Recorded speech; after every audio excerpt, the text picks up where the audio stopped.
جماعه انا جاي اسيب لا الجدل. استنى، ده انا اللي هتكلم. والله انا جاي اسيب بصوا يا الجدل. جماعه، لا سيبك من الكلام دوت خالص. بصوا يا جماعه، انا اللي اعرفه من زمان، دلوقتي اللي بياكل حاجه حلوه. بيحلي الاول ولا يحدق الاول؟ ها قولوا لي انتوا بقى. انا بحلي الاول بعدين بحدق. اه، يعني انا مثلا انتوا شايفين دلوقتي طبق حلويات، ده طبق اسمه تحليه. ترشي. انا باكل قطمه من دي وقطمه من دي. انا العكس. انا حره. انا العكس، ممكن اكل مخلل الاول بعد كده احلي بالحاجه الحلوه. هي العكس. معرفش ناس كتير قوي ياكلوا الحلويات وبعد كده يبتدوا ياكلوا. الناس كلها تقول لك ايه، ناكل بعد كده نحلي.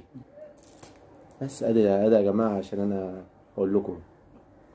جوزي مش عاجبه اكلي. صراحة. جوزي بيتنمر على اكلي. الناس هم اللي هيردوا. جوزي شغال يتنمر عليا وعلى كل حاجه، بس انا هتاثر؟ والله ما اتاثر. هاكل طبق الحلويات دوت مش هتاثر.